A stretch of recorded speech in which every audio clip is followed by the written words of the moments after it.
और हनुमान चालीसा रखता हूँ, बैठता हूँ, राम जी का नाम लेता हूँ और मुझे कुछ फील होता है। मुझे कुछ फील होता है कि भाई मेरे बाजू में ही कोई बैठा है, सुन पड़ जाता है, मुझे वो चीज़ फील होने लगी।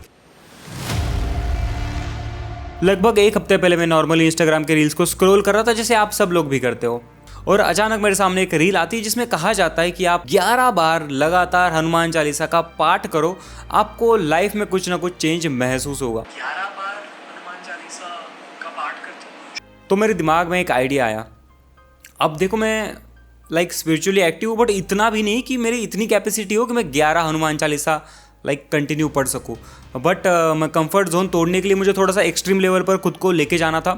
मैंने तुरंत एक नोटबुक ली और वहाँ पर लिख दिया कि कल सुबह 4 बजे उठ के मुझे जो है 108 हनुमान चालीसा एक दिन में कंप्लीट करनी है। अब मैंने नोटबुक पे तो लिख दिया कि सुबह 4 बजे उठना है। मेरे लिए ये बहुत बड़ा टास्क है कि मुझे ज़िंदगी में 4 बजे उठकर नहाना है। भाई मेरे लिए बहुत बड़ी चीज़ है। लेकिन आगे चल के मेरे साथ कुछ और भी बड़ा होने वाला था जिसका अंदाज़ा मुझे नहीं था। मैं आराम से उठता हूँ, देखता हूँ कि भाई अलार्म बजने से पहले मैं उठ चुका हूँ। सबसे पहले अलार्म को ऑफ करता हूँ और मैं देखता हूँ कि भाई मेरी आंखों में टोटली स्वेलिंग हो चुकी है, क्योंकि मैं रात को 12 बजे सोकर 4 बजे से पहले सुबह उठ गया, जो कि मेरा डेली रूटीन बिल्कुल नहीं था। लगभग समय हुआ होगा 4:30 बजे का। और मैं आपको बता दूं, मेरी जो इंस्टाग्राम की फीड है, आप रैंडमली कभी भी चेक कर लो। जब आप रील स्क्रॉल करते रहोगे आपको 2 चीज़ें आएगी। एक आएगा आपको कार का कंटेंट आएगा पूरा, और जिम का कंटेंट आएगा, और कभी कभी फनी कंटेंट आ जाए। इसके अलावा मेरे इसमें कुछ होता ही। बट आउट ऑफ नोवेयर मेरा इंस्टाग्राम पूरा भर चुका था हनुमान जी की रील से। मतलब मैंने ओपनली बात नहीं करी कि कहीं पर भी कि मुझे हनुमान चालीसा पढ़नी है, तब जाकर मुझे इंस्टाग्राम ये कंटेंट सजेस्ट कर रहा है, ऐसा कुछ हुआ ही नहीं है। बट आउट ऑफ नोवेयर मुझे पूरा की पूरा सिग्नल मिल रहा था हनुमान जी की तरफ से कि भाई तू शुरू कर, मैं यहीं पर हूँ। आराम से खा के ऊपर आता हूँ जहाँ पर अभी मैं बैठा हूँ। यहीं पर नीचे मैंने एक चटाई बिछा ली और वहाँ पर नीचे बैठ, मैं सोचा कि यार नीचे बैठ के अपन स्टार्ट करते हैं ग्राउंड पे, ऐसे कहीं पे बैठ के स्टार्ट करने के अलावा। और वहाँ पर थोड़ा सा संकल्प लेना पड़ता है। तो सामने मैंने हनुमान चालीसा थी मेरे पास छोटी सी, वो रखी और हनुमान चालीसा रखता हूँ, बैठता हूँ, राम जी का नाम लेता हूँ और मुझे कुछ फील होता है। मतलब अभी भी मेरे जो है रोंगटे खड़े हो रहे हैं। मुझे कुछ फील होता है कि भाई मेरे बाजू में कोई बैठा है। अब मुझे पता है कि ये चीज़ बिलीव करना थोड़ा सा अजीब है। इवन मैं जो बोल रहा हूँ चीज़ें भी अजीब लगेगी, बट हाँ मैंने ये चीज़ें फील करी है खुद।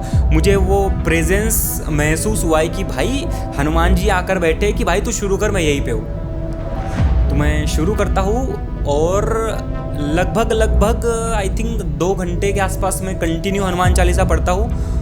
और 2 घंटे में सिर्फ और सिर्फ 21 हनुमान चालीसा कंप्लीट होती है, वो भी आसानी से नहीं। मुझे बहुत दिक्कत है। पहली हनुमान चालीसा मैं पढ़ता हूँ, शुरुआत करते वक्त बहुत इजी लग रहा था। पहली हनुमान चालीसा पढ़ी, मेरे बैक पेन होने लगा, क्योंकि भाई ऐसे मांडी डाल के बैठने का आदत ही नहीं हमको। हम बैठे मस्त ऐसे लेट के बैठते हैं, मतलब काम वाम करते हैं, लेट जाते हैं। इधर आदत है ही नहीं कि मांडी डाल के बैठे ये सब चीज़ें करें। और एवरी टाइम मैं नोटबुक के ऊपर लिख रहा था 1 2 3 4। मुझे कोई ना कोई नई चीज़ पता चल रही थी, नई चीज़ें सीखने के लिए मिल रही थी। बहुत ही अलग लेवल का एक्सपीरियंस हो रहा था।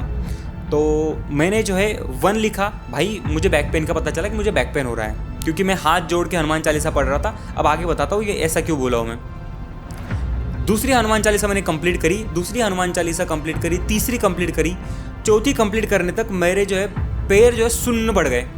मतलब झंझनाहट टाइप जो होता है ना, मतलब अगर बहुत देर से ऐसे मांडी डाल के बैठे हो आप, तो आपके पैर जो है सुन्न पड़ जाते हैं। मुझे वो चीज़ फील होने लगी।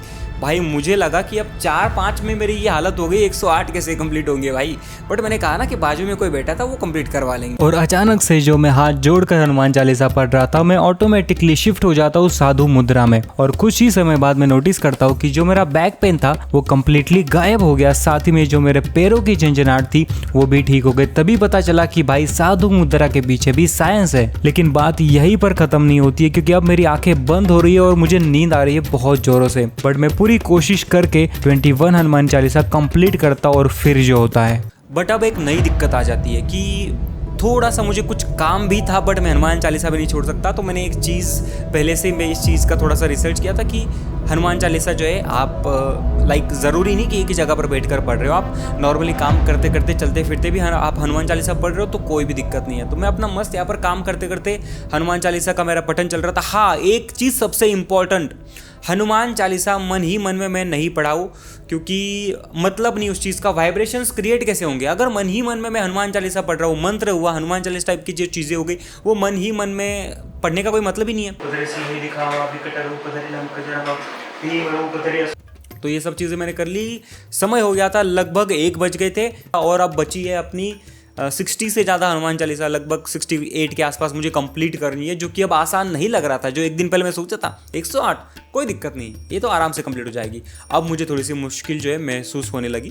वापस हनुमान चालीसा पढ़ने के लिए बैठता हूँ, 60 के आसपास कंप्लीट करता हूँ और फिर मुझे कॉल आ जाता है कि अर्जेंटली कुछ काम है, बाहर जाना पड़ेगा। लेकिन जितना समय बीत रहा था और भी ज्यादा मुश्किलें बढ़ती जा रही थी, बैक टू बैक गला सूख रहा था। इस बार मैंने सोच लिया था चाहे जो हो जाए मुझे 100 के नजदीक एटलीस्ट पहुंचना होगा, वरना आज के दिन ये चैलेंज कंप्लीट नहीं हो पाएगा। तो फिर बैठ के चलते चलते काम करते करते हर चीज में मैंने नॉन स्टॉप हनुमान चालीसा पढ़ी है, क्योंकि हमने चैलेंज ये भी लिया था कि हनुमान चालीसा मन ही मन में नहीं पढ़नी है। लेकिन जब मैं 101 का आंकड़ा नोटबुक में लिख रहा था, जो सुकून मुझे महसूस हुआ, जो कॉन्फिडेंस मेरा इंक्रीज हुआ है, वो एक अलग लेवल का था। मैंने कभी जिंदगी में नहीं सोचा था कि मैं एक दिन में इतनी सारी हनुमान चालीसा भी पढ़ सकता हूँ। यहाँ पर बात सिर्फ हनुमान चालीसा पढ़ने की नहीं है, बात है कंसिस्टेंसी की और डिसिप्लिन की। आपने कोई चीज सोची है जो आपको काफी ज्यादा कॉम्प्लिकेटेड लग रही है, बट हर चुनौतियों को मात देकर आप उस चीज को हासिल करते हो, उस चीज में जो सुकून मिलता है वही सुकून मुझे महसूस हो रहा था। और अब फाइनल नोट पर बस यही कहूंगा, अब मुझे नहीं लगता कि आपको किसी और प्रूफ की या फिर रीजन की जरूरत हो इस चीज को करने के लिए। यहाँ तक अगर आपने वीडियो देखा है तो मैं आपसे रिक्वेस्ट करूंगा कि आप भी ये चीज ट्राई करें, 108 हनुमान चालीसा एक दिन में कंप्लीट करें। और भाई प्लीज मुझे आकर जरूर बताना कि आपका एक्सपीरियंस कैसा रहा है। तो मिलते हैं अगले वीडियो में शायद, तब तक के लिए सियावल रामचंद्र की जय, पवन सुत हनुमान की जय।